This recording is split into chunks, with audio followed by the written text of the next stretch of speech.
Did you know the Friends of Hope is an initiative of Hope Media? Through this initiative, we are able to partner with others who are keen to ensure that we keep hope alive. Through your support, we are sharing the hope we have with many others who are yet to embrace hope. You too can become a part of this initiative today. Send your contribution of any amount to M-Pesa paybill number 933933. Account name Friends of Hope. For more information regarding Friends of Hope, please email friendsofhope@hopefm.org or SMS FOH to 20933. Join Friends of Hope today. Friends of Hope, keeping hope alive. Another quality service from Christ is the Answer Ministries. And a blessed morning to you as you join us for the Leadership Forum. Leadership Forum happens every Monday. That's in the mid-morning, a time like this one from 11 a.m. and we go all the way to 1 p.m. with the Bishop of Christ is the Answer Ministry joining us.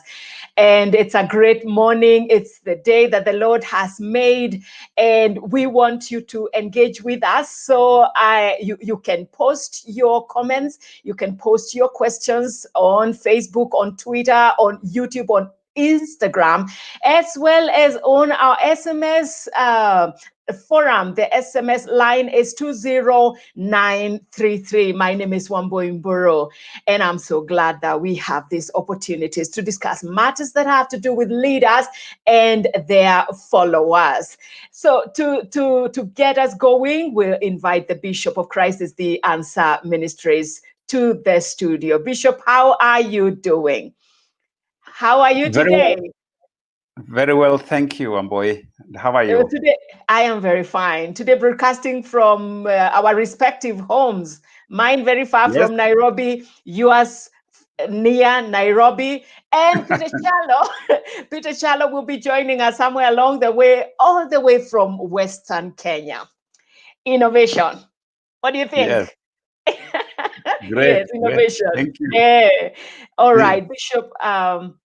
Let me engage you on two issues before we pick it up from where we left it last time. And the first issue I want to engage you on is the reopening of Christ is the Answer Ministries assemblies back to the sanctuaries as we had known them before COVID-19. Yes. That now is in the public domain. Yes, please talk to us about that. Yes, as you know, the Interfaith Council adjusted the requirements for in-person worship in places of worship some 2-3 weeks ago. As a ministry, we took time to just review those requirements as we also observe what is happening in the nation. And so we have come to the decision that we will reopen on the 13th of September. However, it will just be for a few people, those people who really want to join us in a physical meeting, because our numbers in our congregations are usually quite large. And with the requirements that are there with social distancing, and also the current status of the pandemic and infections, we just felt we cannot do a full reopening. The logistics would be quite difficult. So we will still remain live streaming our broadcasts. So our main services will still be online and on radio and on TV. But also want to join a physical meeting, you can register and book yourself a space, and you can attend any of our assemblies. So all our assemblies will be open on the 13th of September for 2 services each, at 9 o'clock and at 11:30. Oh, so I don't just show up. I must book a space. Yes, because the space is limited, as you are aware, with the physical distancing. We found that we can only accommodate a maximum of 25% of our normal capacity in any of our facilities. 25%. If you really squeeze it, you can get 30%. So that is 1/3. So if you had 1,000 people, you can only accommodate about 300. So if all of us, 1,000, turn up, there will be a crisis. So we have to know who is coming so that we prepare for them. Before time. So, for example, what's 25% in Valley Road, which is the largest assembly? Valley Road sits about 3,000. So you are looking at about 600. Oh. Yeah. 600, maximum 750. In one service. So you can see if the 3,000 turn up, we will be in a crisis. Yeah, because now people have to wait outside, and that will lead to crowding, which is not accepted because of social distancing, and it will be very frustrating for people who have traveled a distance. They come and then they're told you cannot come in. So we will do it the cinema style. You book in advance, and then you come and you find your seat ready for you. Is it going to be one service in every assembly? No, 2 services in every assembly, because again, 2 services, because every service, after the end of every service, you need time to clean up the place, to disinfect before the next service comes. So we found that would require at least 1 hour to get our workers to disinfect the seats, the places that are touchable, to prepare the wash hand areas and so on. So in between, we need 1 hour. So that's why we have a service at 9 o'clock to 10:30, and then 11:30 to 1 o'clock. So we can't do more than that. So really, we will be then taking just about 30-40% of our normal congregation. Of course, for those people who are not regular attendants of regular congregants of our assemblies, they may still walk in, but usually those are few people who can be accommodated. So those who are just, they don't know our protocols. They don't know that you need to register. So they will just show up. Some of them just see a sign of a church and decide, there's a church here, let me go in. So we will make arrangements for those kinds of people. But usually there are not too many, so we can take care of them.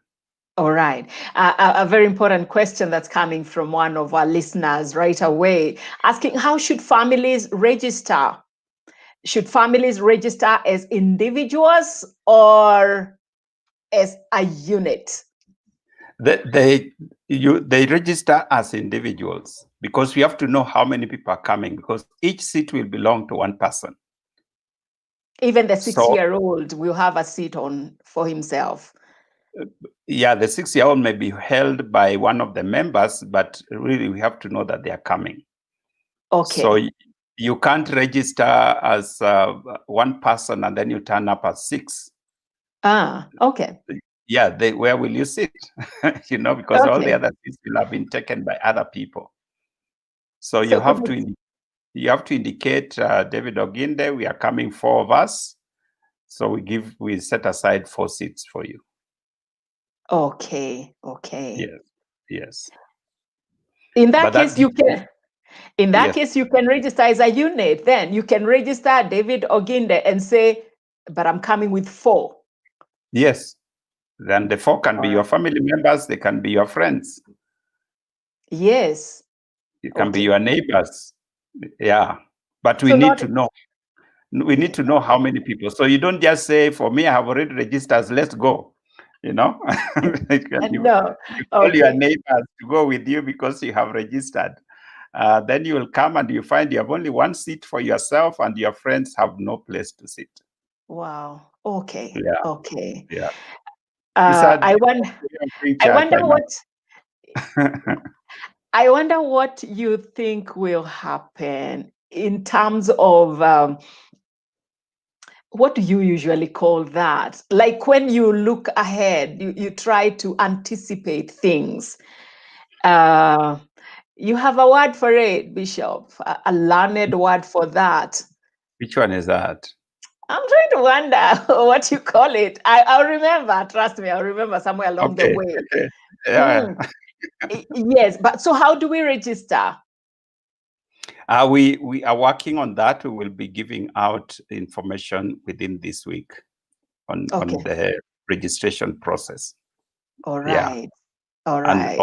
And all the requirements, because you need to come in your mask. Yeah. Yes, you have to have a mask throughout the service and a few other things. So we'll be giving those details. Okay, so all the forums, for the church will be open and running with all the information that people need. Yes, we will do that. Okay, and since all we right. still have 2 weeks, we have 2 weeks before we come, so we believe that will give adequate time for people to prepare and to come. Yes. We are looking forward to welcoming people. Back to the sanctuary. Between age 6 and 65.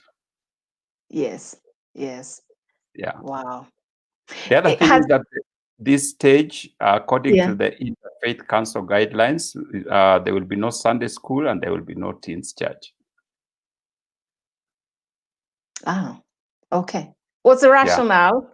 What's the rationale? Basically, because Sunday school children are very difficult to control themselves, to ensure they are not hugging, they are not greeting one another, and so on. So when you put them in their space on their own, it will be very difficult to manage them to observe the guidelines and the requirements. So they have then to sit with their parents where they can be helped. So the family members will sit together. The same with teenagers. So we just will not provide space for them. All right. In this phase 1, yes. In this phase 1, not as a service on their own. No, okay. You don't run a service on their own. But they can come to that, either one of the 2 services. Yes, they can come to the service with the families. That's okay. Yeah. All right. It's only the below 6 who cannot come with their parents. Children below 6. Yeah. Okay. Go ahead. They can't wear masks. Okay. Yeah. I get it. Prayer meetings and other meetings? It's the same. Prayer meetings is the same. We'll run our prayer meetings in our sanctuaries on Tuesday or Wednesday, depending on each assembly when they normally run them. 5:30 to 7, 1.5 hours. All right. Same protocols. Okay. One more question before I go to the other one. I was to involve you in, or I had said I had 2 questions before we begin our class. The other one from the audience is, why only 2 services? Oh, I have already explained that from a logistical point of view, each service basically takes 2.5 hours if you include the break in between. Yes. So if like these 2 services are going up to 1 o'clock, if you have to do another service, it will have to be in the afternoon, Okay. So practically we found that we can't do more than 2 services. All right. And the pastors also, we would not want our pastors to be in the sanctuaries for so long. That could lead to exposure. If they are in the service from morning to evening, with different kinds of people coming in, that is really exposing our pastors to possible infections. And if our pastors are infected, then there'll be no one to run our services. So we are balancing all this. So we would not want our pastors to be overexposed by being in the sanctuaries for too long. Yeah. Was the rationale, what informed the reopening date for you as bishop? For us, it was the two things. One is the practical details, just the logistics that we need to put in place in each of our assemblies. The work that we need to do requires a bit of time for preparation. For us to prepare how people are going to register, just to educate our members also in between that time, so that by the time they come, they know what to do. So in the next Sunday, we'll be sharing with our members what they need to do in order for them to come, how they need to prepare themselves. Because this is a new way of doing things. So we didn't want to just suddenly open and people come and there's chaos and there's confusion. So we want to do things in a systematic, careful manner. The second, of course, we were still monitoring the rates of infections. Like the curve? Yes, and so since we see that the curve is kind of going down, we felt that mid-September is a good time. So we gave ourselves about a month. You remember the opening started on 18th of August. Yes. So for us, we are giving it another month, and we are then opening on the 13th, because we want to also be responsible as good stewards of the people God has given to us. I understand. Finally, on that matter, Bishop, because we are coming from where you've been very clear that you think or you feel that God was doing something with all of this. God was at some purpose, at some work. Indeed, not too long ago, you said that you felt very strongly that God was resetting his world through all this corona virus thing. I wonder, at a very personal level, Bishop, what reset has happened for you and for the ministry that you oversee called CITAM? What reset has happened? The very fact that we are talking about a different way of doing church. I think what has come to us is that this ministry, there are many things that we have taken for granted. We do ministry with this. CITAM has been there for 60 years. So we are an established church. We have our systems, our structures. We plan our things and they happen.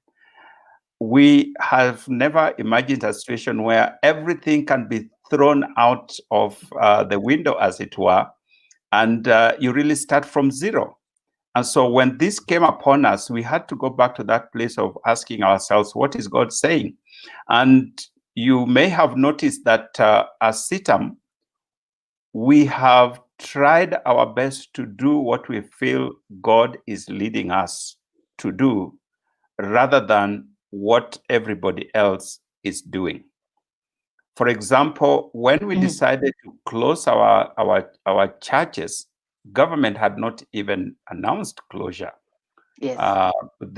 But we just felt that with the virus and the infection that is taking place, our sense of responsibility and calling us at that time, we felt that this is not a good time to expose God's people to a place where they can be infected. And so we decided that we are not going to hold our services in physical spaces, but we'll go online and on the CITAM broadcast, which we did. A week later, the government actually announced a closing of all places of worship. So we were already ahead there. The reopening was done more than 2 months ago. The first reopening was the what was called the pre-opening phase, which took place in July. But we did not feel that that is where God was leading us to, and so we have been doing what we believe is the right thing to do at every space. So I know there are churches that opened last week, and but we believe God is speaking to them in a different way. So we don't just go with what everybody is doing, but what we believe God is telling us to do. And so that has given us a very different way of doing ministry, where we have to be careful to listen to the voice of God. One of the things that we have been asking ourselves in every meeting, whether it is our deacon board, whether it is our elders council, whether it is our overseers or pastors, is what are we hearing God saying? What is God telling us? So that we do not take things for granted, because this is a different space altogether. So that is a reset. That's a reset. Even for me as a pastor, I have to, it's a reset. When you have got used to a certain way of doing things, sometimes you say you pray, but you don't even pray because you know what to do. So you just go ahead and do what you know how to do. But we're in this space where whatever you do, whatever decision you take, can greatly affect people. And so you have to be keen to hear what is God saying, and take steps of faith as you move along. And that for us has been different.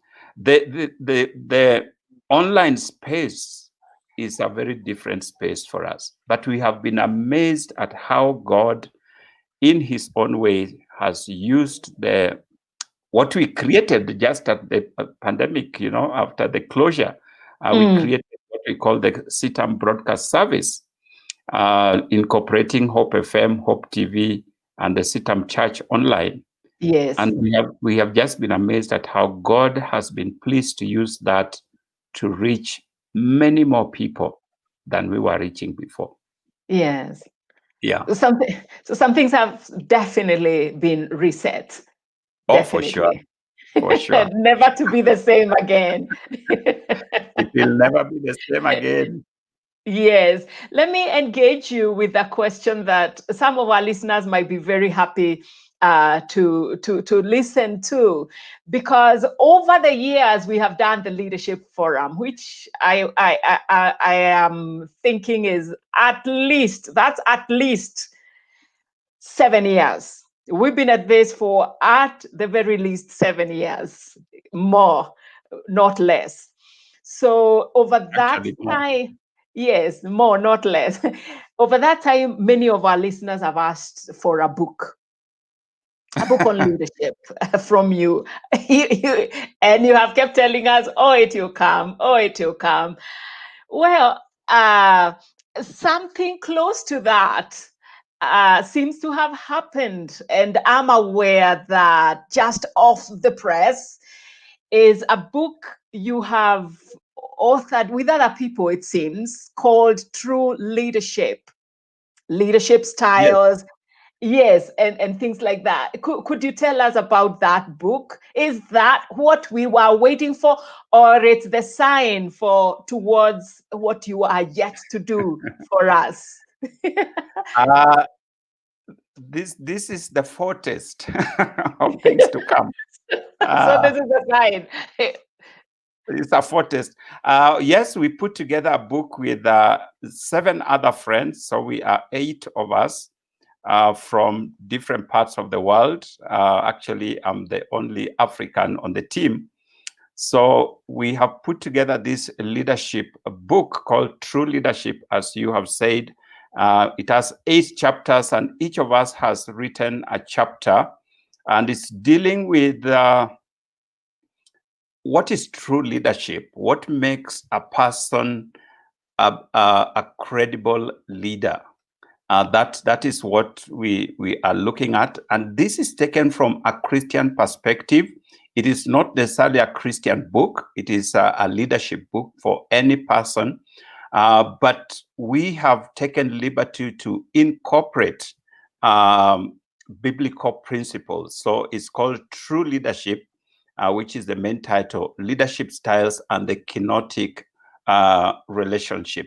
Kenotic relationship, for those of us who may have a theological biblical background, is the emptying of self of Jesus. You know, when the Bible says that he emptied of himself of all but love, that is called the kenosis.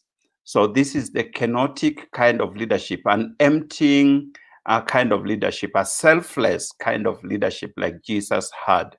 So we are looking at how does one become that, and what are the components of that. And it's a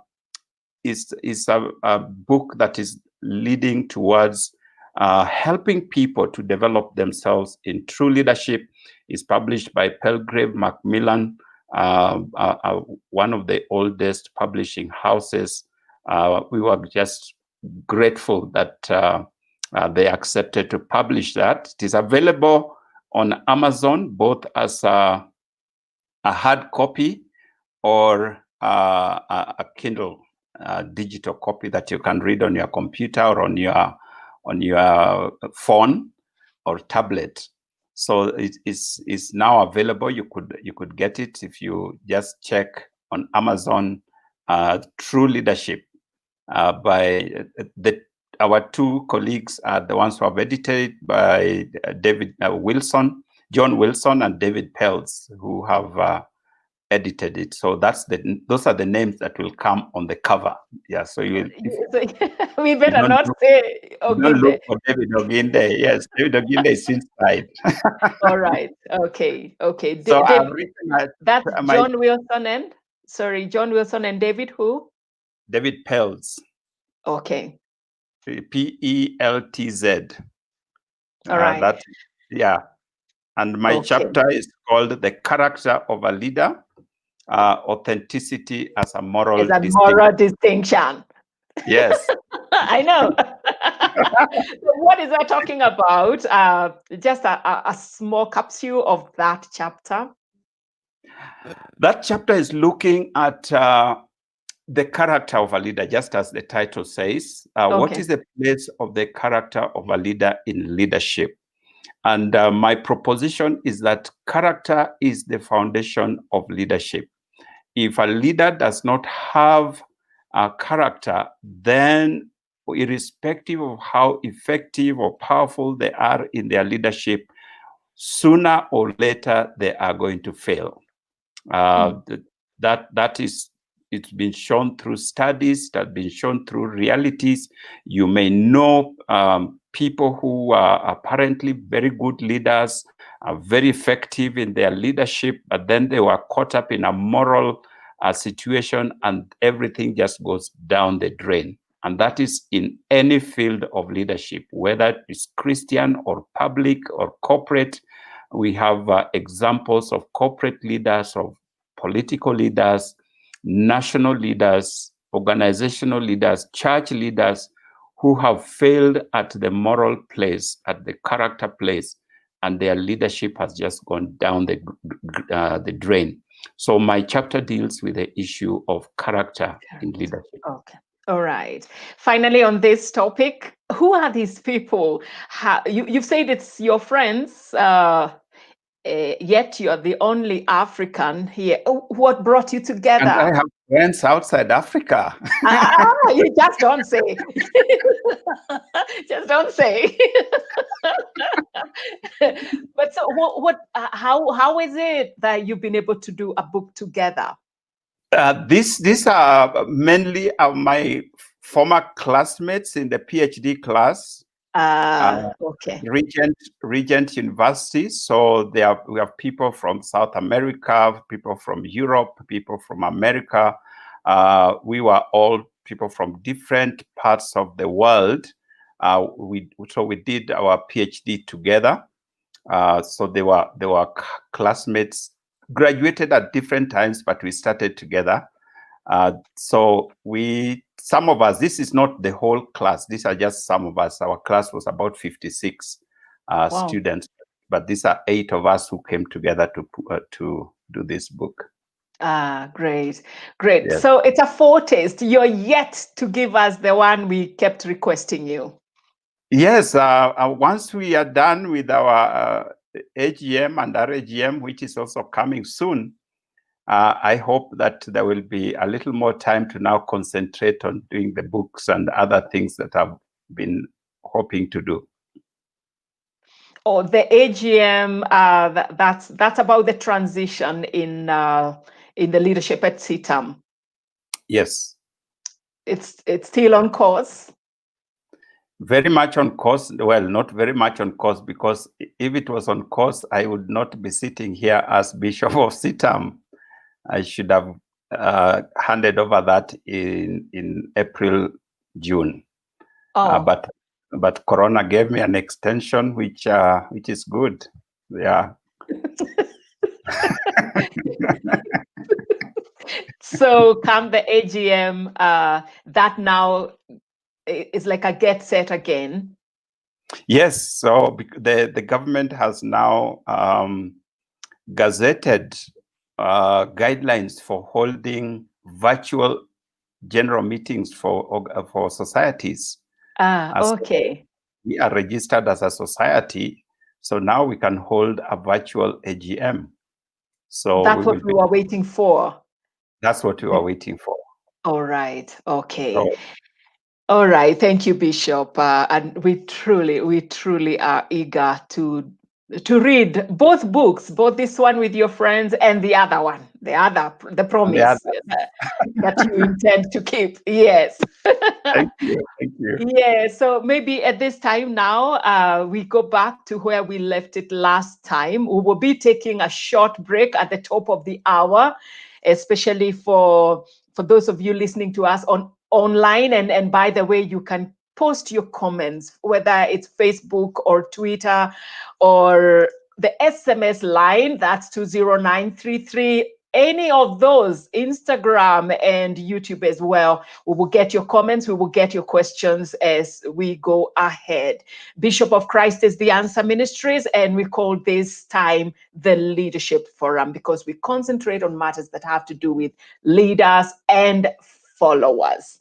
Bishop, unless you want to observe something in the nation, I will set you free to go straight back to where we left it last week. The nation, I think the issues are the same old ones. That's what I thought, yes. But you can have had a vision in a week. A week is a long time. Yeah, we look forward to when things will be different. Yeah. So let's just keep praying that God will help us to move on as a nation. Amen. In the right direction. Yeah. Amen. Amen. Yeah. All right.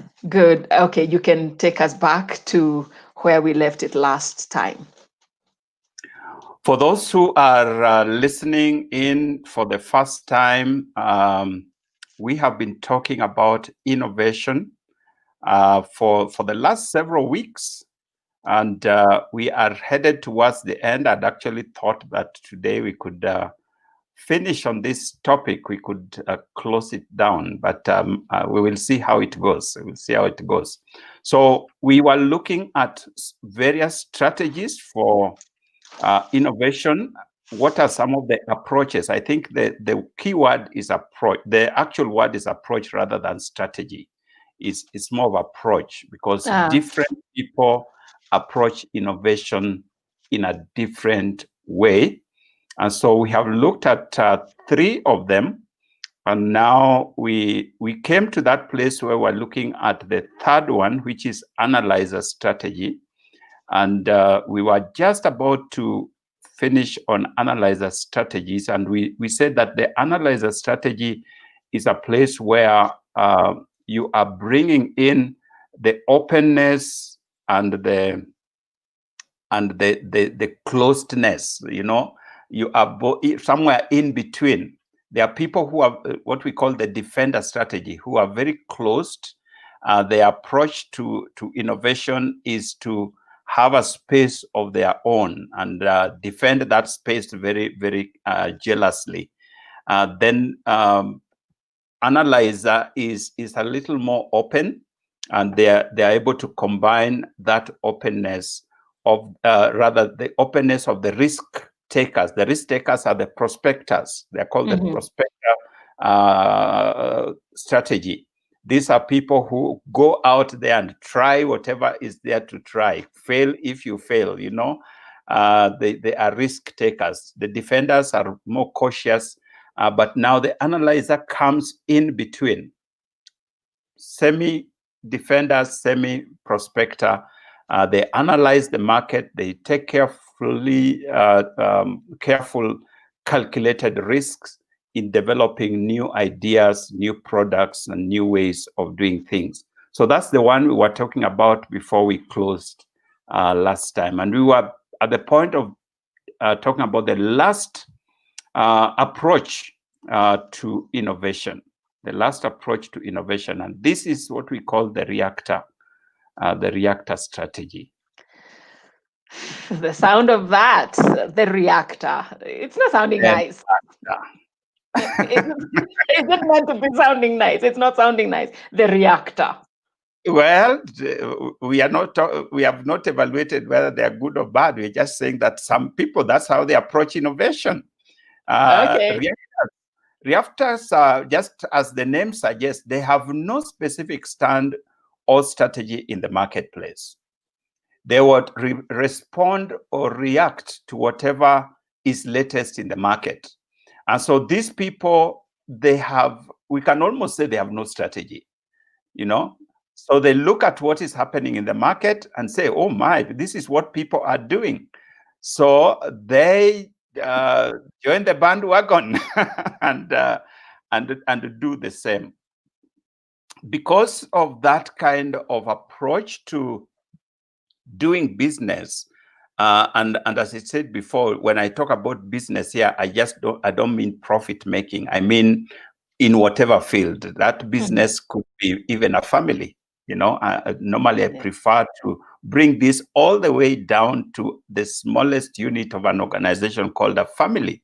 So there are families who are reactors. You know, you see what your neighbor is doing, you also want to do. Your neighbor buys a car, you go and buy the car. Your neighbor builds a house, you want to build a house, you know. So that is a reactor approach to innovation. So they respond to what the market is doing. If you see your neighbor has painted his house red, you think, why not red? Also, I go red. we will also paint our house red, you know. So that is a reaction. Now, it can be in any business. It can be in church. You see what one church is doing, you also get into doing the same. Sometimes you don't even find out why they are doing what they are doing. But because it seems to work and it seems to be bringing, what can I say, results, then you also get into that space. So there are organizations, there are companies, there are businesses, there are nations. Because that is the largest organization is called a nation. It is an organization. And so there are, from the smallest unit of a family to the biggest unit of a nation, there are reactors. They copy what other people are doing. Well, in good language, it's called benchmarking. So you benchmark with your neighbor and you do what they are doing. But you are rarely creating or paving new way or charting new paths for yourself that others can also copy from. So reactors respond to whatever is latest in the market. Because of that, they are extremely flexible. They have no rigid structures in terms of innovation. They respond to market forces. And on the one hand, they can ride the wave because they are following leaders. On the other hand, they can be swept off because they don't know why the leader is going that way. You know, by leader, I mean the people who are innovative, the prospectors, people who are going into new markets. So you see these people are riding into the deep sea, and you decide, why not us too? But you don't know that they have very good equipment to keep them there. When you go there, you drown. You think? And yeah. And many businesses have sunk because of that kind of approach to doing business. So these approaches, as we have mentioned, there is the defender, and we gave examples and how that is done. Prospector, we talked about analyzer, and now we have the reactors. Yes. These are approaches to innovation, to change, to how people respond to change in their own sectors of leadership and business. So we have kept saying that these are approaches to innovation. You've just said a statement that I'm thinking is important. We could also say they are responses to change. Is that so? Have I got what you say? Innovation by the very nature is a response to change. Innovation brings about change. Yes. So innovation and change are relatives. You can't be innovative and remain the same. True. Absolutely true. Yeah. So this is the one who reacts to change. Yes. The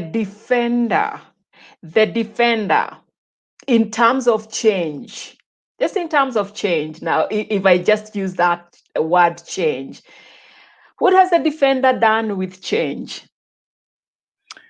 The defender puts a wall around them so that whatever is happening, whatever is happening out there that is requiring change, they defend themselves against those forces.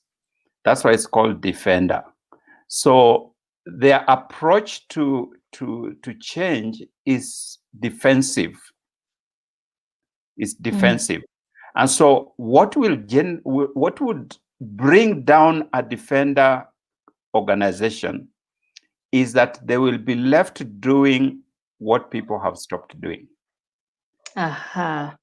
Because their change is very slow. They prefer to do their own thing in their own way, and then protect themselves against anything else that is happening out there. So if it is a major change that has shifted things, the defender could be left in a place where nothing is happening. You know, people moved a long time ago. But you're still there. So many of the defender organizations, if they don't adapt, they will be left behind, and that is what will kill them. Yes. Our message as the church, as a Christian church, yes, as the body of Christ, our message doesn't change. Our message doesn't change. We change the packaging, we change the delivery methods, we change everything else, but the core message remains the same. So we defend the faith. Defend the faith here is not the same as we would say in a business. Let's put it this way. Yes. Every organization, if we take it now from a broader perspective, every organization has a vision, has a mission, has a core values. Those are the three pillars that drive any organization. What do you believe in? What is driving you? What are you about? So as a Christian community, if we were to put ourselves as a business, our product, our core product is the gospel. Yes. So the defense then that you are talking about when we say we defend the gospel is we defend it against fraudsters. We defend it against fakes. We Yes. defend it against people who want to distort that word. Yes. Just like any organization would want to defend their product against fake products And that would go counterfeit. counterfeits, you know. So any organization, any company wants to defend itself against counterfeits, against fake, against misrepresentation and all that. So that's not the defender strategy we are talking about. That is across the board, whether you are an analyzer, reactor, whoever, you will have to defend your territory. That people are not misrepresenting you, people are not counterfeiting your goods or your services, all that. That is across the board. So as a church, we defend the faith, the gospel, so that people don't counterfeit it. Yes. People don't attack it or make it look useless, because if your product has been made to look useless in the market, you can be sure people will not buy. You know, just that perception. Yes, if somebody goes out there, for example, and say Hope FM is a terrible station, they kind of things they do, you know, then it will turn the switches off. You know, so you have to go out. You have to go out there and defend that name of Hope FM. Yes. You have to make sure that these people who are attacking us are brought to book if necessary. So as a Christian community, there are people who are out there. We call them, they have the spirit of the Antichrist. So we stand, that is where apologetics comes in. So we defend the faith. We defend the faith. But we don't use a defender strategy. All right. All right. We will pick it up from there. And I can see very many of your comments. We will come back to your comments in just a little while. The people who are listening to us on the Hope FM radio, we will soon take you to where you're able to listen to the news highlights at 12 as we take a short break and then come back. Chalo with us now. Chalo, how are you from Western? I'm fine, thank you, Amboy. I'm fine, thank you, Bishop. Amazing. Getting you very clear. Absolutely. And thank you so much for that amazing conversation. Thank you. Thank you very much for keeping us company on our live stream at Hope FM Live on Facebook and also on YouTube, and at Hope TV Kenya on YouTube and Facebook for our TV channel. Thank you very much for keeping us company. My name is Peter Chalo, and I am joined with the smart fella. Smart. Wow. How are you, Martin? Peter? I'm fine, thank you. How are you doing? I'm fine. Good to see you, man. Good to see you too. It's interesting. Today we are doing it from all of us from different locations, and it's a testament to the impact of innovation, as Bishop has shared largely. For sure. And what's funny is I look like I'm in darkness. Oh, come into the light, brother. Well, I'm trying. So we jump right into it? Absolutely. Just to repeat a bit of information, you can still engage with us on our Facebook channel, also on YouTube, also on Instagram and Twitter at Hope FM Live and at Hope TV_KE. Let us know what you're learning, and we would love to connect with you and even have further discussions with you. We appreciate you for your company. Also, details concerning how you can partner with Hope Media as a friend of Hope, helping to keep Hope alive, is information that will be made available to you in a short clip that will follow after. But always you can send your support to the paybill number 933933. That is the business number, and the account name is FOH, the acronyms for Friends of Hope. We appreciate you for always tuning in and keeping us company. Now, as I wait for Martin to get into the light and join me, oh, there you are, good. We can quickly quickly run through the comments before we have a small debrief of what Bishop has shared? Oh yeah, for sure. Absolutely.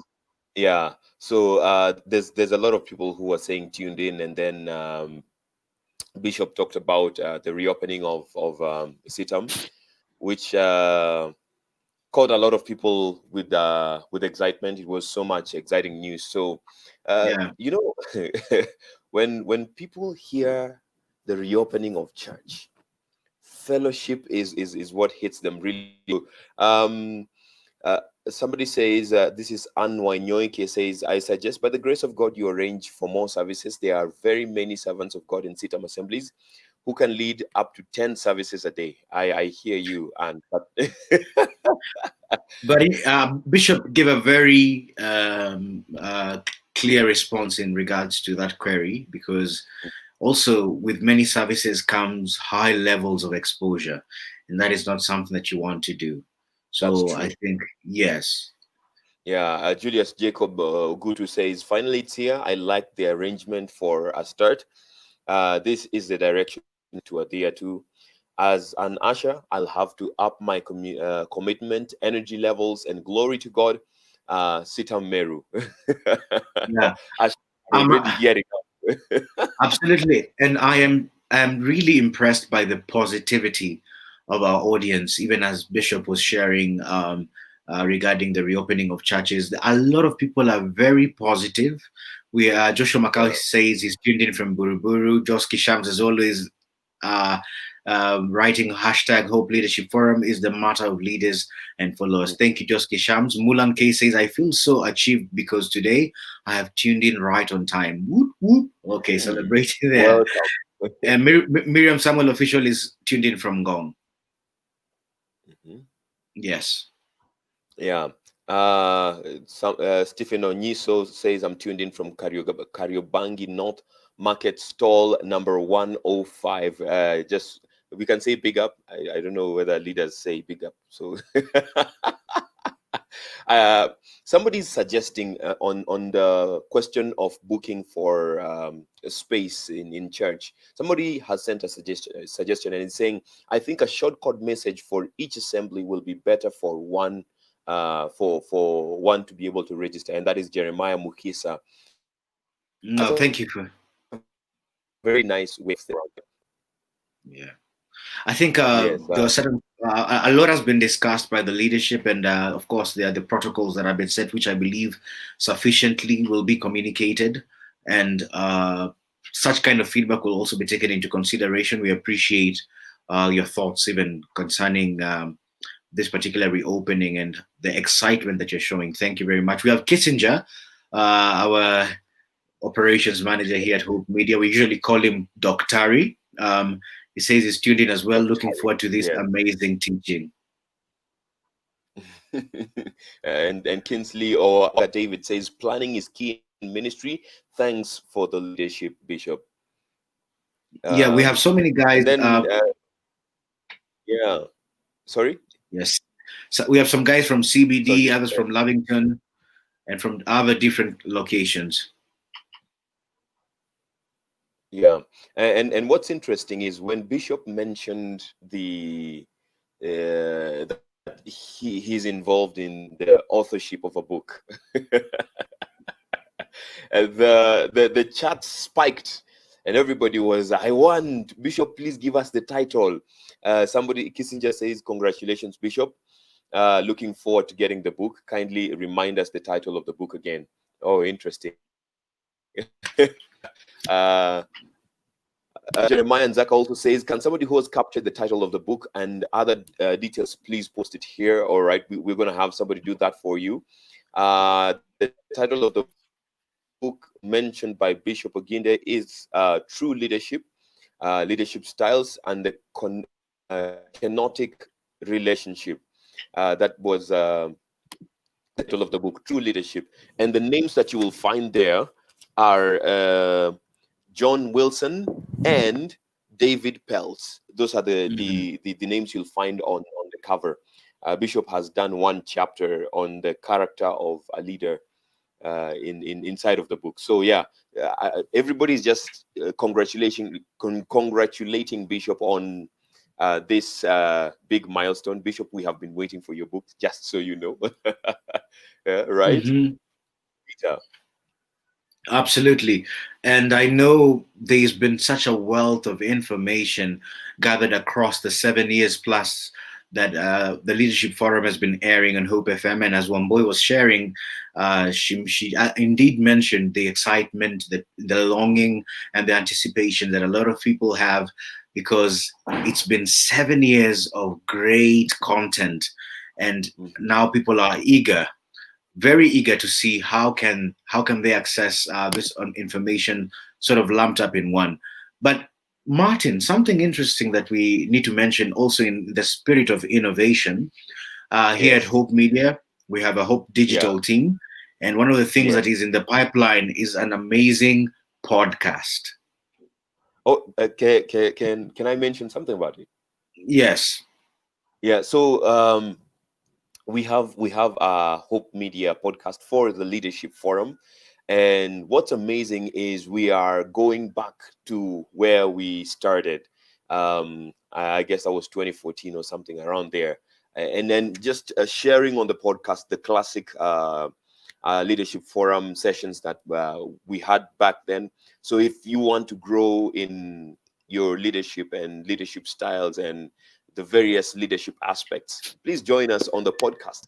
I'm going to be posting the link for the podcast, and we're on Spotify and some other platforms. So I'm going to be posting those shortly as we go along. Yes, indeed, Martin. That we will do. And I think it's because of time, we can quickly just jump in and have a quick look at what we have learned today so far. And as you know, we have been learning on the approaches to innovation, the different approaches to innovation. And that was well communicated by Bishop. These are the approaches, how companies and how organizations approach innovation. And when he talks about organizations, it's from the very smallest unit of a family to the largest unit, which is a nation. And how do we approach innovation? So we started off from the defender strategy. Then we moved on to the prospector strategy. We looked at the analyzer strategy. Yes. And then today we were touching on the reactor strategy, which just before that, Bishop mentioned a very wonderful thing when he talked about the book. And he said character is the function of leadership. The foundation, rather, character is the foundation of leadership. And he talked about this statement having been proven through studies, reality, and experience, that no matter how knowledgeable one could be, it's only a matter of time. Failure it's only a matter of time. If there's failure in a moral standing, then things will definitely come tumbling down. And that was very, very notable to say. So about the reactor strategy, Martin, what did you pick about it? What I picked is as Bishop was sort of explaining the reactor strategy, I was just thinking about Kenya, and I thought about the first time I ate Mahindi Choma on the street, right? This was back then in the 90s, I guess, late 90s, no, mid 90s, and I was just thinking how Mahindi Choma eventually became a big thing in Nairobi, so much that everybody else was now doing Mahindi Choma. That is roasted corn for those who are not Kenyan. Yeah. And I was just thinking, those everybody else who picked it up to run with it after the first person did it, and it looked like this person who started roasting maize by the roadside was looked at by society as not learned. But what people didn't know was the amount of profits this kind of person was reaping. So when people started learning and there was more and more scarcity of jobs, people jumped into roasting maize by the roadside, but they did not know what they were doing with it. They were just roasting to get the profit. So I feel like most of those people now who are doing smokies, chapati, smoky rolls, and kind of things are kind of reactors to what has already somebody had already built, a system that somebody had already built, and so they were just getting into it to get the profits, not necessarily to solve anything in the society. Interesting. I know time is almost done, and we need to just get back into the broadcast. But Martin, I always wonder why your examples always have to involve food. The last time you spoke about mandazi, today you've spoken about mahindi choma, but we still thank God for you and we appreciate you, brother. Remember, we're streaming live on Facebook and YouTube at Hope FM Live on the FM page, and at Hope TV Kenya on the TV platforms on YouTube and Facebook. Follow the conversation at Hope FM Live on Twitter and Instagram, the hashtag Hope Leadership Forum, and also on the TV platforms at Hope TV_KE. Now it's time for you to have a look at the Friends of Hope clip that will inform you on how you can be an amazing partner in spreading the message of hope across the country. And we would love to have you engage with us because you are a blessing to the body of Christ. So thank you so much from me and Martin. We'll join you much later, I believe at the end of the broadcast. For now, we hand it over to Bishop and Wamboy. Thank you.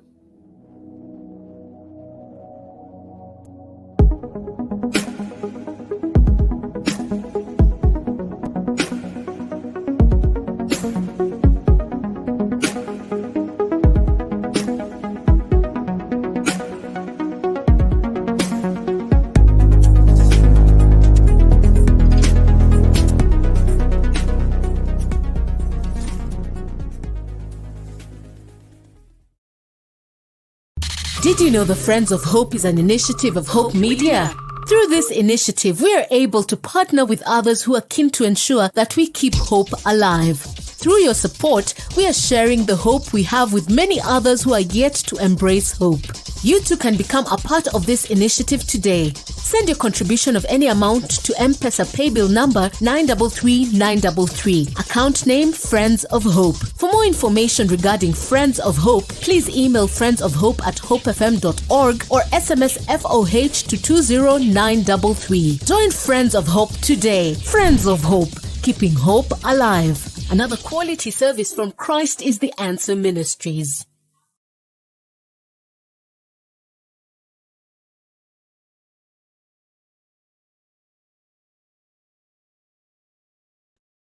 I believe you didn't hear that. I was saying welcome back as we get back to matters to do with leaders and followers. We call this the Leadership Forum. It's on air every Monday. We've been on air every Monday from around the time the COVID-19 struck, so that we are able to keep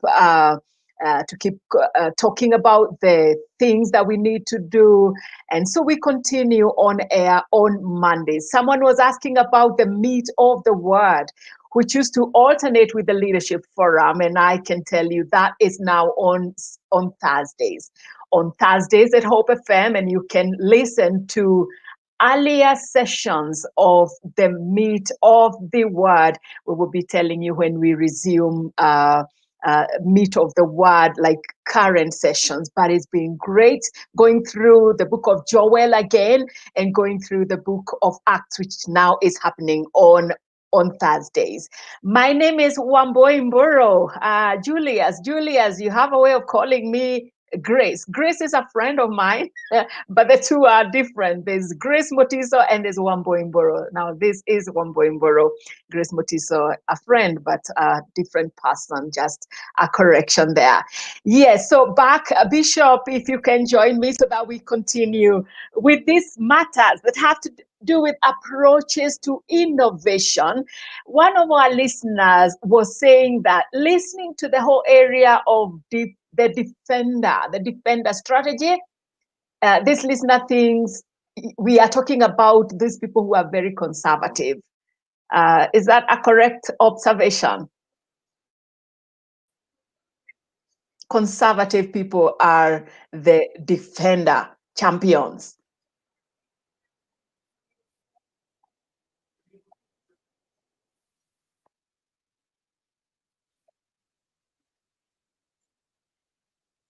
Are you muted, Bishop? I'm just wondering. Yes, it is true. Okay. They are conservative in the sense of their innovation approach or innovative approach. They very closed. Can't hear me? No, I'm not muted. No, we can. We can now. We can now. Go You ahead, can't hear Bishop. me? We can hear Let me you just now. check. Okay. We can hear you. Go ahead. Go ahead. Okay. I was wondering because this side we have sense in which the defender approach to innovation is conservative. They innovate within that space of is it not conservation, conservativeness, if there's such a word.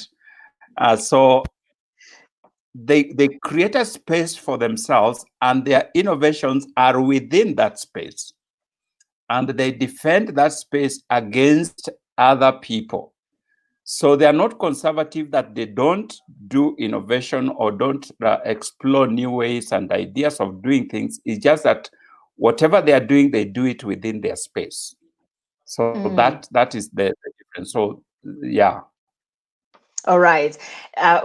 Just before we took the break, we were talking about the church and the need to defend the faith, for example, from fraudsters, from attackers of the faith in any direction that they would come from, including from the enemy, the real enemy himself. But you said that that's not a defender strategy. That just a defense of the faith. It's not what we are talking about when we say defender. Yes. No, that is a defense of your product. Okay, a defense of the product. And all companies, it is a defense of the product. Yes. Anybody would want to ensure that their product is not being counterfeited, is not being misrepresented, is not being attacked. So whichever strategy approach you take in your organization, you want to ensure that your product is succeeding out in the marketplace. And our product is the gospel. So anybody who misrepresents it, anybody who is attacking it, anybody who is counterfeiting it, we will come out to defend. Even the prospector defends their product.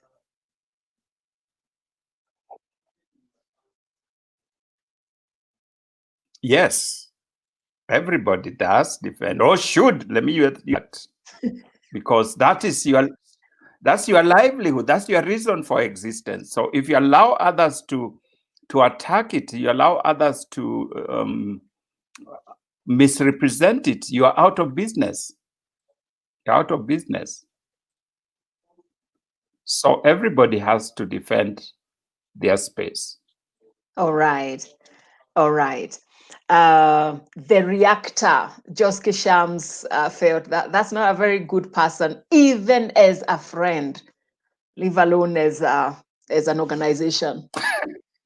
A reactor is not even a good friend. What do you think? It is not good, but as is common, it's a very common approach to doing business. We have many reactors in Kenya, for example. We just copy one another.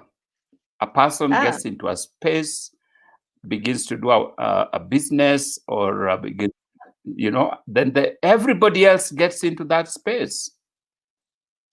So there are very few of us who are thinking fresh ideas, new ways of doing things, new solutions to problems. We all wait for one person to do it, and then we all get into that space. So Kenyans, Africans, unfortunately, I must say, we are reactors. We wait for the West to develop ideas, then we jump into them. We wait for our neighbors to come up with ideas, then we get into it. Oh. It is a very unfortunate approach to doing work, doing business.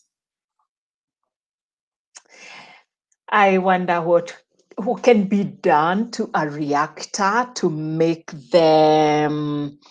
Do we have a problem? Yes, that's the question. Perhaps what's the problem? Then we solve the problem. If you're a reactor, how do we make you, Yes. for example, a prospector? That's why you have this program. You're hoping it Yes. changes people. We are hoping that somebody will learn that. Analyze yourself. In fact, the question that I would ask is, when you look at your way of doing business, when you look at your way of living your life as a person, as an individual, leading your family, leading your organization, which approach are you taking to innovation, to change? What kind of approach do you take? Are you a person who is very defensive with your ideas and you do your thing and you do not want anybody to get into that space or even to know what you are doing? That which would be a defender strategy. You have no relationship with your neighbors, colleagues, and so on. So you just do your thing. You could be doing very well, but you do not want to associate with anyone or share with anyone. Or are you the kind of person who is always trying new things? That is a prospector, trying new things, new ideas. You succeed, you fail. But that's your approach to life as a person. Or are you the analyzer? You are very analytical. Before you take steps to do anything, you gather necessary facts and data and information and analyze carefully and then go ahead and take a step. Or you are a person who just watches your neighbor, whatever they are doing, you go in there.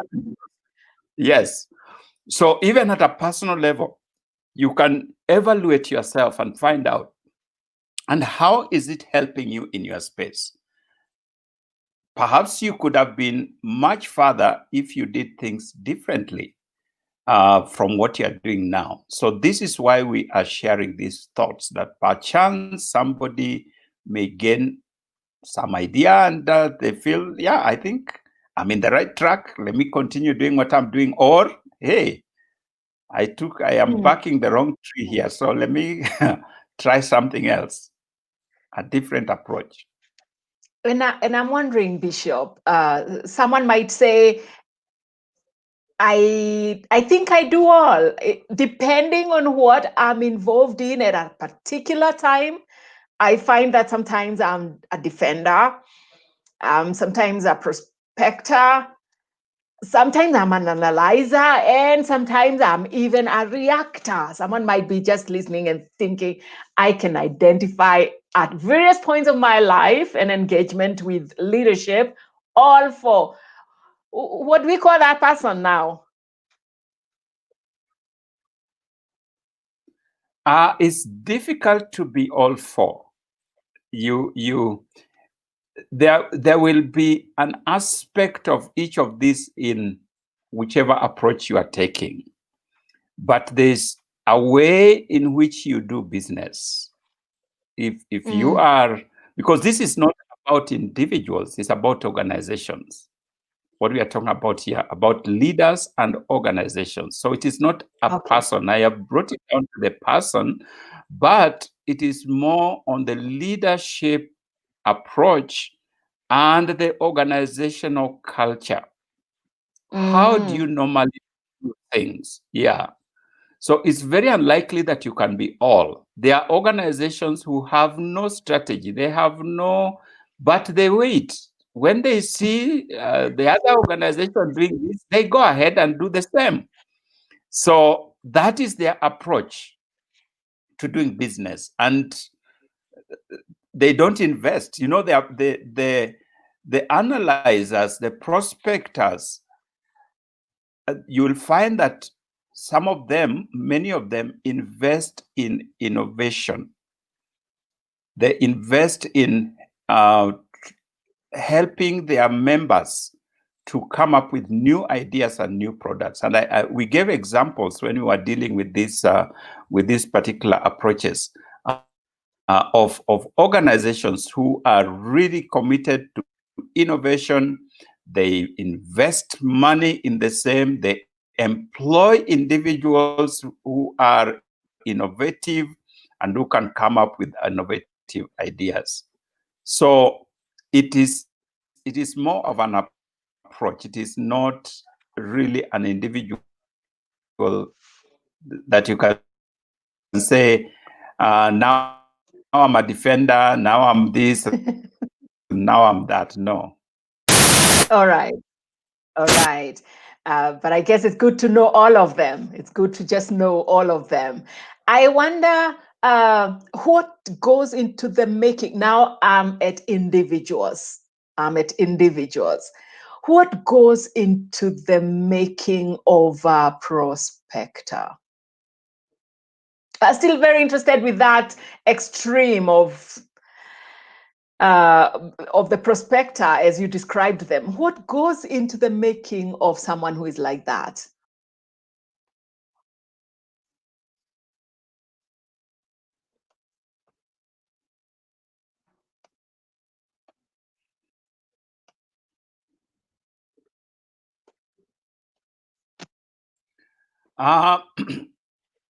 At an individual level, when we talk about an individual level, there are people who by nature are risk. They are not afraid to try new things. They are not afraid to fail. Risk takers by nature are people who are not afraid to fail.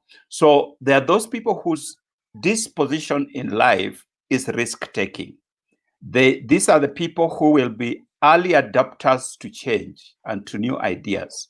So they will go out there, try it. If I fail, I fail. If I succeed, I succeed. They will invest in very risky ventures, but when they succeed, they succeed well. If they fail terribly. So in there, it is the attitude, not attitude, but the makeup, the disposition of an individual. And every one of us has that in our personalities. So there are personalities, if you talk about individuals, there are personalities that are risk-taking by nature. And not all of us are in there. And so you find if you are not a risk taker by nature, it is it is not very easy for you to take risks. You will not stick your head out. All right. All right. I see someone who's listening to us all the way from Manila. Manila would be in the Philippines. Thank you. Thank you for taking time to listen to us from across there in the Philippines. We are grateful. And others of you who are writing this or the other comment, we are seeing that, and we will come to a few of them. So, Bishop, are we done? Are these the strategies that we want to look at? The defender, the prospector, the analyzer, and now the reactor?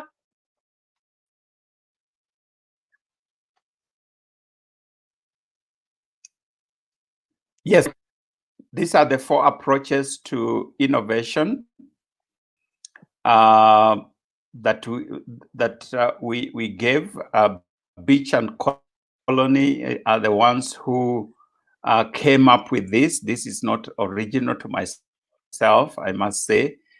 So there's Beach and Connolly as authors of a book that has given these 4 approaches to innovation, and very, very useful indeed. So yes, you have come to the end of the 4 of them. All right. So perhaps we can take the questions of the listeners. Yes. Okay. You don't want to introduce our next topic before we take the questions? You can just do an introduction if you don't mind, or I just go ahead and read for you.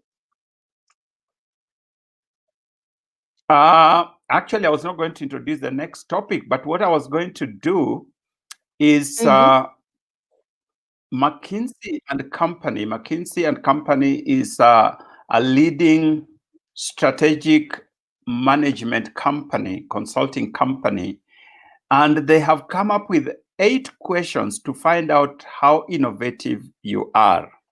And I was going to just finish with that. But we could go ahead with that. 8 questions to find out as a company.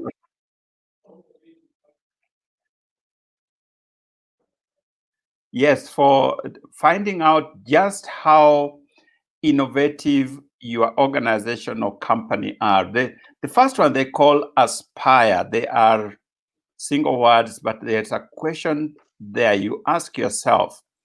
Aspire, do you regard innovation-led growth as critical? In other words, are you, in your organization, do you regard innovation as critical to growth?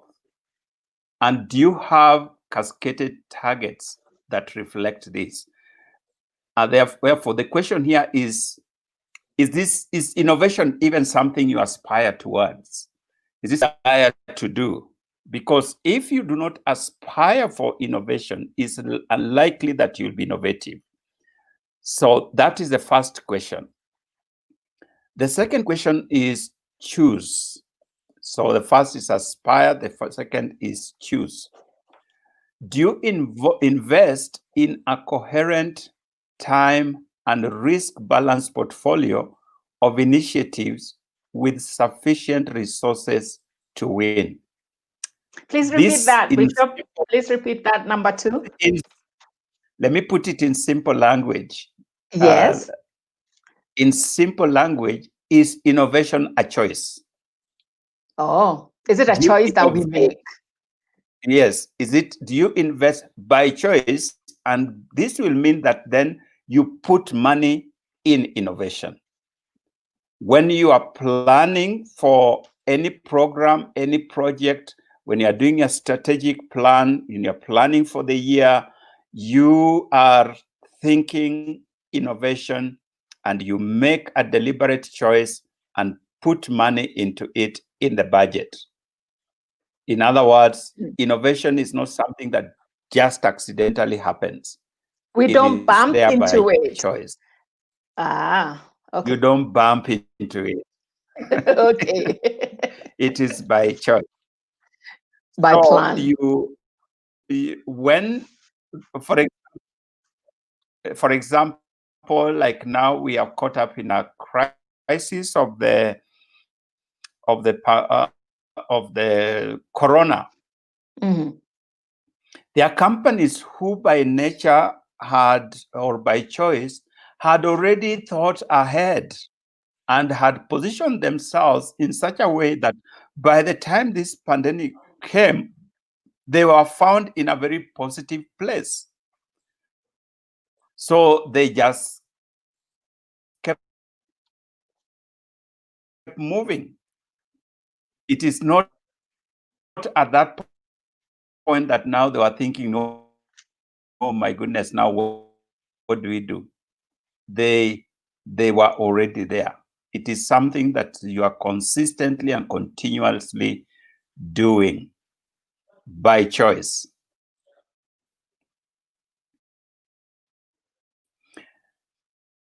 Number 3 is discover. Do you have different differentiated business, market, and technology insights that translate into winning value propositions? Say it in English language. Simple language simple language, yes. Are you exploring your market space? This is the prospector kind of strategy approach, so that you are looking at your marketing and taking. Yes, that's what I'm trying to. That you look at your market and find other ways that then gives you a winning proposition. So your eyes are not locked into what you are doing now, but you are consistently what is calling differentiated. In other words, you look for market space. So if you are in the media industry, you are not stuck with the radio, but you're looking at what other ways can we have impact? And you want to discover which are the other ways that people are doing broadcasts, so that should radio run out of, what can I say? People are no longer listening to radio, then you are not out of business, because your first reason for being in radio was not to be in radio. Radio was a platform, radio was a channel for something. Yes. So what other ways can you communicate and can you reach your people other than through radio? So you are always discovering new ways of doing things. So that is discover. How do you put your product in the marketplace in a different way? The next one is called evolve. Do you create new business models that provide defensible and scalable profit sources? Now, this is purely from a business point of view, profit-making business. But basically, the principle here is, are you coming up with different ways, models of doing your work or your service, providing your service, that is evolutionary, is ever changing, is ever evolving? You are always improving. And this is what we were talking about earlier, that you are not settled in woe unto you who are at rest in Zion. That is in Zion. So you are not at rest in Zion. No. So you are always finding other ways of doing things so that you are evolving. And when you find an organization that is like that, the competition is very little. Because when people are still learning what you are doing yesterday, you have already moved to something else, a different way of doing it. So you are always ahead of the competition. Evolving. Evolving. The next one is accelerate. Yes. The next one is accelerate. Do you beat the competition by developing and launching innovations quickly and effectively? The speed is the issue here. At what speed do you launch your innovative ideas? You could be an innovative company, innovative organization, even individual, but you're very slow. By the time you are launching your product or idea, people have entered that space, so you are actually behind. So you remember we talked about the 5 Fs. And we said one of the Fs is fast. You have to be fast. You have to be quick. This is a season for speed. So whatever you have to do, do it quickly. That's what Jesus told Judas. You do it quickly. So that's a very good example. I use it for our people. When we recruit new managers, I tell them, you have been brought into this space. You have ideas, perhaps some we don't even have, and you would like to benefit from the wealth of knowledge that you are coming with, and you have 90 days to implement those ideas. So whatever you have to do it quickly. Yes. Okay.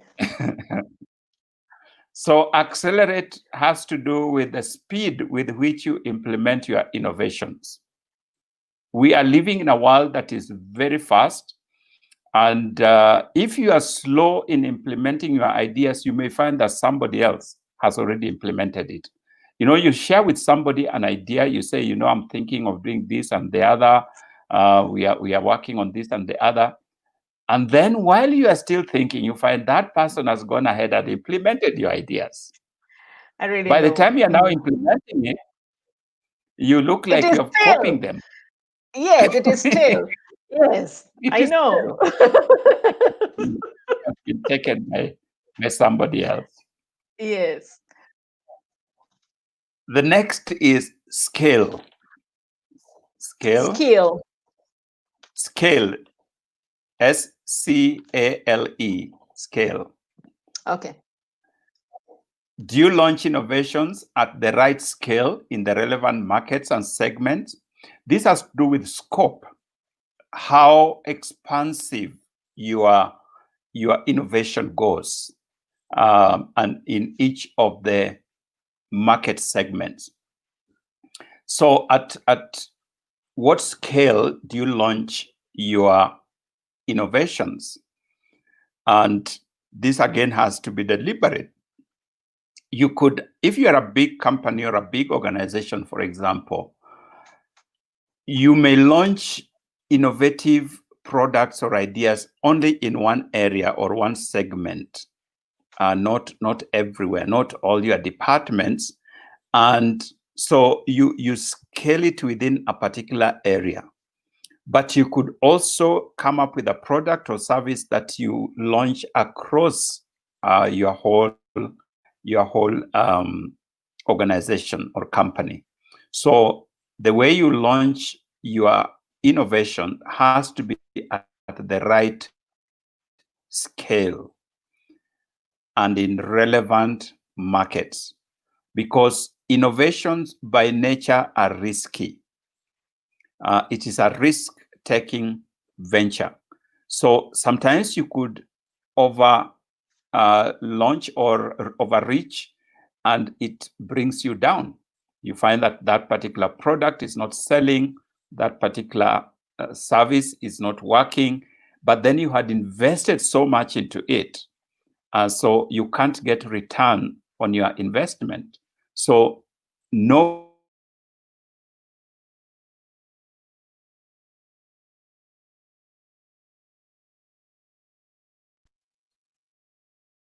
The final two are extend. Do you win by creating and capitalizing on external networks? Innovation has to do with new ideas. And there's a saying in my language that if you don't travel, you think your mother is the best cook. Because you know nothing else other than your mother's food. If you are going to be innovative, you have to have networks, you have to have people that you talk to, get to learn what people are doing. And so networking, learning from others is key to being innovative. So extend your networks so that you are learning from others, and you are getting new ideas that could be utilized in your work. And the final one is mobilize. Are your people motivated, rewarded, and organized to innovate repeatedly? This now has to do with how well have you motivated your people towards innovation? Do people in your organization, do your team members know that new ideas are welcomed and will be celebrated, sometimes even rewarded? So as a leader, you want to create an environment where people come up with new ideas, you celebrate them, you reward them if need be, and that will ensure that you are consistently in the innovative space. So those are the 8 questions that McKinsey and company have come up with. I thought they were very useful. I think so. I really think they are very, very useful. Two quick questions on them. One is a clarification, and one is I'm actually kind of putting you on the carpet with this first one.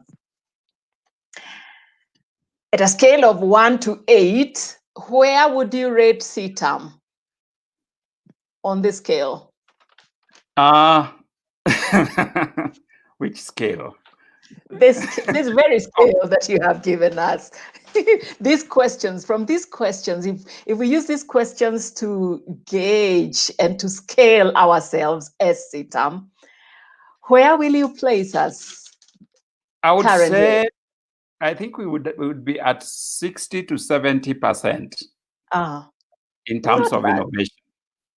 In terms of innovation, I think 60 to 70%. We still have space to go. Yeah. But we do try to explore new ideas. We do try to do things differently. We have not got to that place where we can say we are, say, 80 to 90% innovative. We are growing in that area. But I think we are definitely not among the non-innovative organizations. No, no, I refuse also. we do not wait for people to do things and we copy. We try to explore different ways of doing things. As we said, we know the core thing that God has called us to is the gospel, to preach the gospel. That is our mission. So, to know God and to make him known. Yes. Now, how we do that, we have tried to explore innovative ways, including now as we talk on Facebook. Yes, true. Yeah.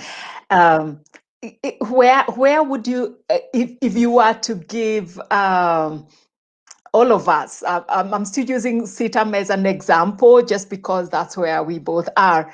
I'm wondering, at what point would you say if we can put more effort in any one of the 8, where would you say, let's next now put more effort here?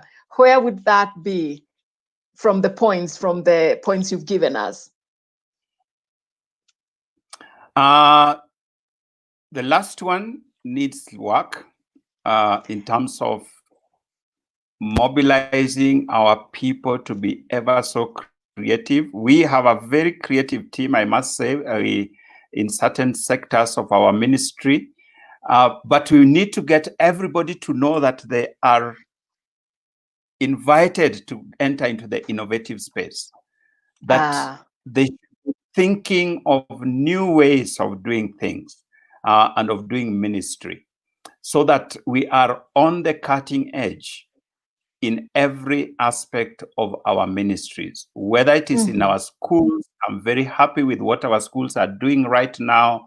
During this lockdown, they have come up with very innovative ideas, and they are inviting children of the community to join in a unique learning environment, not just our own children at our schools. Whether it is our media, getting into new spaces and taking the media space, whether it is church, which is our main business, that all our senior pastors, all our pastors are thinking of different ways of doing things that are more impactful. So that is an area that we really need to work on and ensure that each and every one of us is really doing, taking innovation seriously, that we do not settle down, because the world is encroaching on us. The world is encroaching on us. And if we are not innovative, we will be overrun.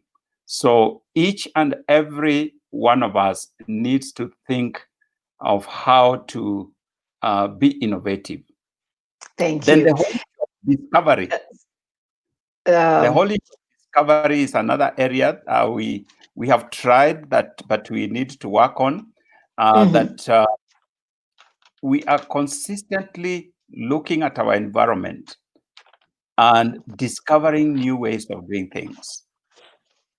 Because CITAM is somewhere, if we are in a continuum of the 4 approaches, we are a bit towards the defender strategy.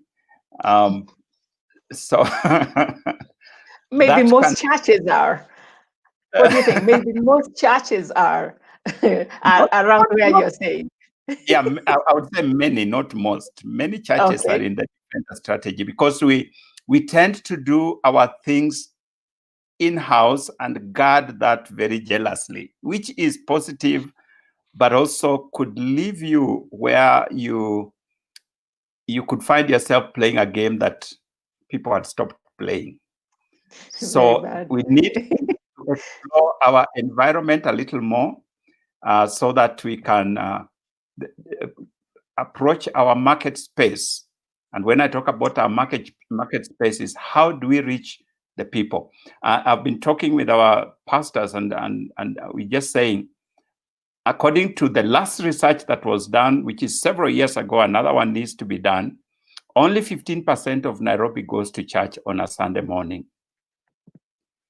When we see our sanctuaries full pre-COVID, with all these thousands of people, you can easily imagine that everybody's in church. And therefore be quite happy with those people and not think of the other 85% who are in malls, who are on the streets, who are in clubs, who are sleeping at home in the morning. How do we reach these people? How do we reach these people? We need innovation. We have to think of new ways.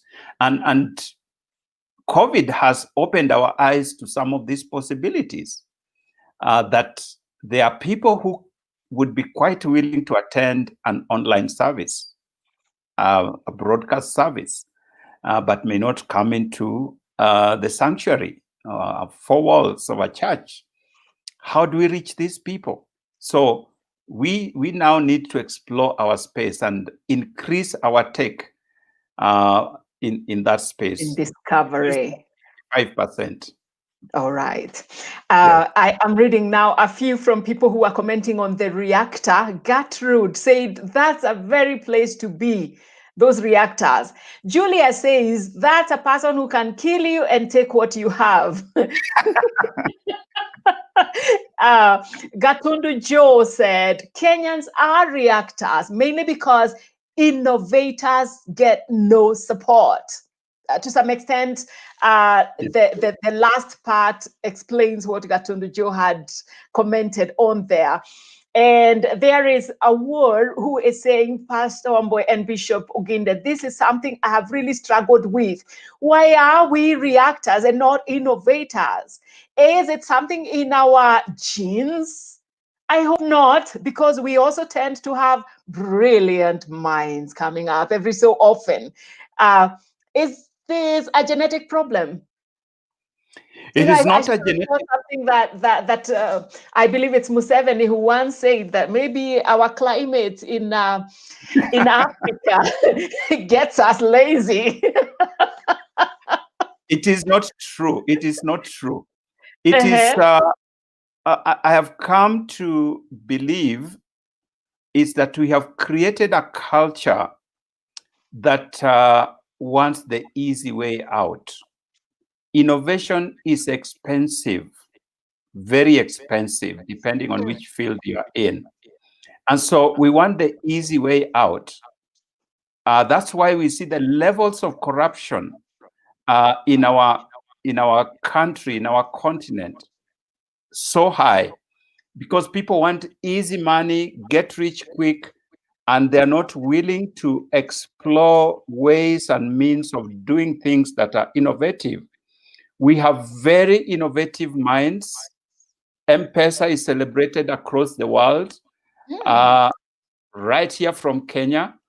and many others. I mean, we talked about them when we were starting this particular series on innovation. We talked about the innovative ideas that many Kenyans come up with. I agree that innovation is not as supported. Many of our innovators don't have room for support. So, but the main thing is that we want the easy way out. So we want get rich quick, the easiest way you can. Innovation is too expensive, time consuming, and I will not stay there. So we end up being reactors. All right. And we have quite some comments. You know, we took the risk of looking at CTAM and placing CTAM on a certain scale. And this came from Anne Odera as we were doing that. She says, I would say CTAM is doing great, but I sometimes wonder if you people have a marketing department. For example, she says, I do not hear any adverts before or after such a nice program as the Leadership Forum.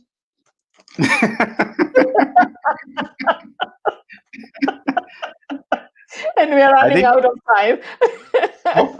Hope Media has a marketing department. We will take it to them that they need to pull up their socks. Yes. All right, Bishop, thank you. As always, we are really grateful for the insights that you give us. Just because of those people who kept asking that we repeat the name of the book that we talked about, that Bishop and his friends have come up with, extremely new, off the press, they say. It's called True Leadership, subtitle Leadership Styles and the Kenotic Relationship. You can look it up on Amazon, as Bishop told us. And we have to wrap it up. Have a blessed Monday afternoon and a blessed week ahead. We will see you again on Monday. God bless you. Amen. Thank you. Amen. Did you know the Friends of Hope is an initiative of Hope Media? Through this initiative, we are able to partner with others who are keen to ensure that we keep hope alive. Through your support, we are sharing the hope we have with many others who are yet to embrace hope. You too can become a part of this initiative today. Send your contribution of any amount to M-Pesa paybill number 933933. Account name Friends of Hope. For more information regarding Friends of Hope, please email friendsofhope@hopefm.org or SMS FOH to 20933. Join Friends of Hope today. Friends of Hope, keeping hope alive. Another quality service from Christ is the Answer Ministries.